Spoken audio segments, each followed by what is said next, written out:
글로벌 외신센터입니다. 말씀 주신 세 가지 내용들 위주로 오늘도 김민아 캐스터와 함께 체크해 보겠습니다. 어서 오세요. 안녕하세요. 네, 첫 번째로 FOMC 회의를 정말 앞두고 있는데 일단은 금리 어느 정도 인상이 될지는 대부분 다 아실 것 같아요. 그런데 이 연준의 기준금리 결정 어떤 부분이 좀 중요할까요?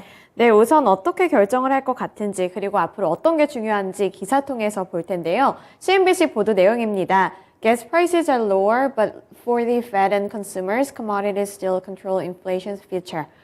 네, 이번에 인플레이션과 관련해서 어떤 게 더 중요한지 이 부분까지 짚어드릴 텐데요. 우선은 이번에 금리 인상과 관련해서 연준에서 어떤 스텝을 밟게 될지부터 보겠습니다. 마이클 페로리 JP모건 수석 이코노미스트는 75bp가 유력한 가운데 가장 중요한 질문은 그 다음에 어떤 일이 일어날 것인가와 관련된 질문이라고 밝혔습니다.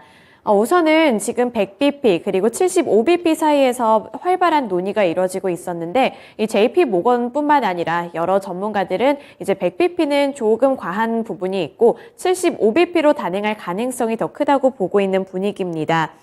시장의 관심은 그 다음에 이 금리 결정 뒤에 나올 파월 연준 의장의 발언에도 촉각을 세우고 있는데요. 우선은 이 연준이 이번 회의에서 금리를 0.75%포인트 올릴 확률을 75.1%로 집계했다고 합니다. 이러한 수치에도 지금 이코노미스트들 그리고 전 세계는 다 집중을 하고 있는 분위기인데요. 이달 중순까지만 해도 미국의 지난달 물가가 9%를 돌파했다는 기사 보도 내용이 나오면서 1%포인트 금리 인상 가능성도 80%가 육박하는 수준을 기록을 했는데 일단 그렇게 될 경우에는 경기 침체가 더 빠르게 일어날 수 있다는 우려가 함께 나오고 있는 상황이라서요. 지금 75bp 쪽으로 가능성이 더 실리고 있는 상황입니다. 네, 75bp에 대한 인상이 가장 유력해 보이는데 그럼 앞으로의 연준 행보는 어떤 식으로 결정이 될까요? 네, 어떤 부분을 봐야 할지 살펴보시면 이 버나드 야로스 무디스 애널리틱스의 분석가의 발언을 좀 볼 수 있겠습니다. 현재 인플레이션은 필수 소비재가 전부라고 볼 수 있다고 봤는데요. 원재료 및 필수 소비재의 가격이 점점 내려오고는 있지만 아직도 많이 오른 상태라는 점을 짚었습니다.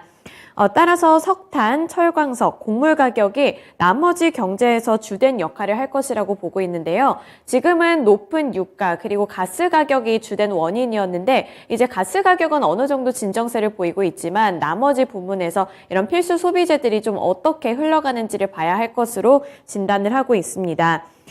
또 9월 회의 전까지는 두 번의 고용보고서 그리고 물가지수가 발표되는데 이 지표들이 지금 어떻게 나올지 가늠을 할 수 없는 상황이라서요. 이런 고용지표 그리고 물가지수도 계속해서 체크를 해봐야겠습니다.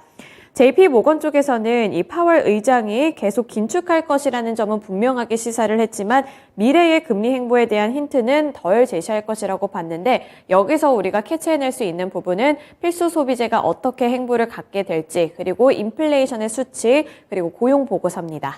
네, 결국에는 경기 침체와 인플레이션에 대한 형방들을 지표를 통해서 좀 확인을 해볼 필요가 있을 것 같습니다. 네, 다음 소식 넘어가 볼게요. 저희가 꾸준하게 이제 러시아가 유럽에 대해서 어떻게 가스를 가지고 무기화할지 에너지 무기화에 대한 이야기들을 많이 다뤘었는데 또다시 좀 감축을 했다는 이야기가 들려오더라고요. 네, 그렇습니다. 이 러시아와 유럽 가스 공급과 관련해서는 계속해서 좀 난항을 겪고 있는 분위기인데 이번에 러시아 쪽에서 다시 한번 카드를 꺼내들었습니다. 바로 기사 내용 통해서 살펴보시죠. 네, CNBC 보도 내용입니다. Russia's Gazprom tightens squeeze on gas flow to Europe.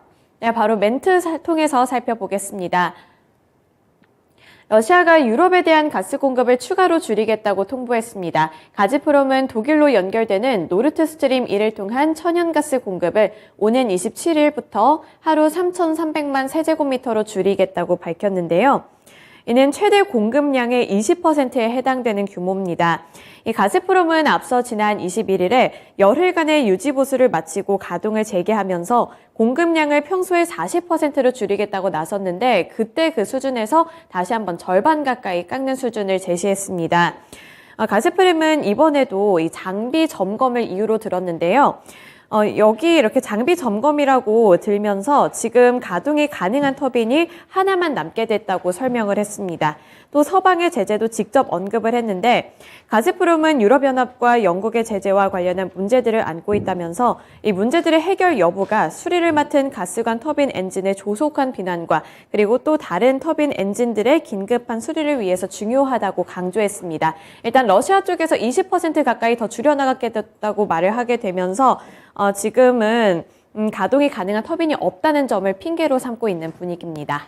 네, 결국에는 에너지 무기화에 대한 부분들이 조금 더 현실화되고 있는 것 같습니다. 천연가스 가격에도 영향을 주고 있는 것 같은데 독일 측에서는 좀 어떤 입장을 밝혔나요? 네, 우선 독일 쪽으로 가는 가스 공급이 직접적으로 막히는 거다 보니까 독일의 입장이 좀 중요해 보였는데요. 우선 독일 에너지부와 지멘스 측은 현재 문제가 되고 있는 가스터빈을 가동하는 데는 기술적으로 아무 문제가 없다고 반박했습니다. 또 이번 조치는 러시아가 천연가스를 무기로 서방 제재를 더 강화하기 위한 카드다, 이런 분석이 많이 나오고 있는데 일단 독일 쪽에서 그냥 순순히 받아들이는 것 같이 보이지만은 않고요. 현재 문제가 되고 있다고 주장한 이 러시아가 주장하고 있는 가스터빈이 정상적으로 작동할 수 있다고 좀 강력하게 반박을 하고 있습니다. 네, 이렇게 독일 측의 의견까지 좀 들어봤습니다. 추가적으로 러시아가 또 추가적인 제재를 할 수 있다는 가능성도 흘러나오고 있으니까 이런 외신 보도들 면밀하게 살펴보셔야 될 것 같습니다. 네, 마지막 소식은 아무래도 이번 주가 상당히 중요할 것 같아요. 정말 많은 빅테크 기업들의 실적이 발표되기 때문에 기술주의 주간이다, 이렇게도 볼 수 있을 것 같은데 좀 증권가에서는 어떤 시각을 보내고 있나요? 네, 빅테크 기업들의 실적 발표가 앞서져 있는데 여기서 페이스북, 메타 쪽에 관심을 좀 쏠렸습니다. 바로 기사 보겠습니다. CNBC 보도 내용입니다. Facebook stumbling at business lies at the center of tech earnings week. 네, 페이스북과 메타 관련해서 어떻게 분석하고 있는지 살펴보시죠. 네, 빅테크 기업들의 실적을 앞두고 있는 가운데 페이스북의 광고 부문 사업이 관건이 될 것으로 보입니다. 미즈호 증권은 페이스북의 모기업인 메타 플랫폼스의 목표 주가를 23%나 낮췄는데요. 현지 시간 25일을 기준으로 마켓워치 그리고 CNBC 등 여러 가지 외신 보도에 따르면 미즈호 증권 쪽에서는 이 현지 대표 광고 대행사 등에 직접 확인을 했다고 하는데요. 이번 2분기에 기업들의 계절적인 광고 지출 증가액이 예년에 비해서 3분의 1 수준으로 줄어들었다고 밝혔습니다. 또 이러한 것이 원인이 되어서 미즈호 증권 쪽에서는 메타의 목표 주가를 23%나 넘게 이렇게 줄였는데요.